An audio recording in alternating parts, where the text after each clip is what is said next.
পরিবেশ তৈরি হয়ে গেছে।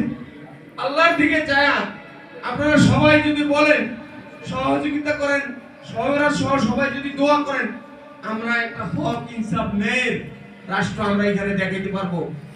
55 বছর হয়েছে, 92% মুসলমান। ইসলামের সৌন্দর্য আমরা এখনো দেখাইতে পারি নাই। মানুষ এখনো ইসলাম দিয়ে যে কিভাবে চলে, আজকে ইসলাম যেখানে আছে, তাবলিগ আছে, তাবলিগ সুন্দর, কওমি মাদ্রাসা আছে, কওমি সুন্দর, মসজিদ সুন্দর, কিন্তু রাষ্ট্রে ইসলাম প্রতিষ্ঠা না হওয়ার কারণে আমরা এই সৌন্দর্যটাকে, এই 92% মুসলমানকে আমরা দেখাইতে পারতেছি না।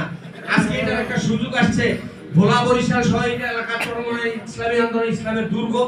আপনারা সবাই যদি ঐক্যবদ্ধভাবে হন, তাহলে ইনশাআল্লাহ আমাদের টাকা পয়সা নাই, কিন্তু আল্লাহর আরশে আজিমের থেকে তো, তার খাজানার থেকে তো আমাদের কোনো অভাব থাকবে না ইনশাআল্লাহ। আমরা যদি চাই, আমরা সেইখানে যাবো, আমরা আল্লাহর কাছে সাহায্য চাইবো।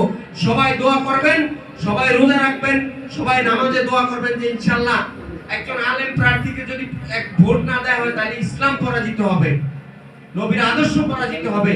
এটাকে আমরা আলেমরা বসে থাকতে পারি? আমরা থাকতে পারি না। এই জন্য যে যেখানে আছেন কাউকে ভয় পাবেন না ইনশাআল্লাহ। আমি আপনাদের দোয়া সহযোগিতা চাই।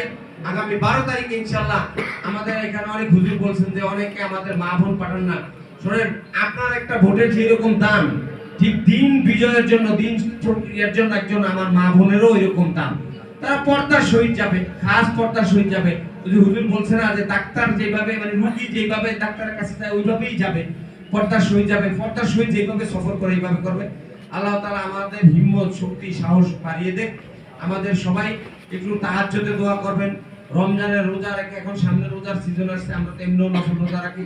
আপনাদের দোয়া চাই, আপনারা আমাকে বুদ্ধি পরামর্শ দিবেন কিভাবে চললে কাজ করতে। আমার যদি কোনো ভুল ত্রুটি হয় সেটাও আমাকে ধরাই দিবেন, কারণ আমি ছোট মানুষ, আমার ভুল হইতেই পারে। আর আমি উবাইদুর রহমান, আসলে এখানে এমপি, এটা আল্লাহর হুকুম। যদি আল্লাহ পাক মাশাআল্লাহ কানা ওয়া লা ইয়াশাআল্লাহ ইয়াকুন, আল্লাহ পাক যাই চান, যেটা ইচ্ছা করেন সেটাই হবে। আমরা চেষ্টা করে যাব। আর আমি আপনাদের ছোট ভাই, আপনাদের সহপাঠী, আমি ইনশাআল্লাহ অতীতেও মসজিদ, মাদ্রাসা বা আলেম ওলামাদের সাথেই আমি ছিলাম, আগামীতেও থাকবো। আপনারা আমাকে সব সময় পাবেন। এবং ভোলার যদি ইনশাআল্লাহ আল্লাহ কবুল করে, যত উন্নয়ন যা কিছু হয় আপনাদের সাথে পরামর্শ করে করবো ইনশাআল্লাহ। আসসালামু আলাইকুম ওয়া রাহমাতুল্লাহি ওয়া বারাকাতুহু।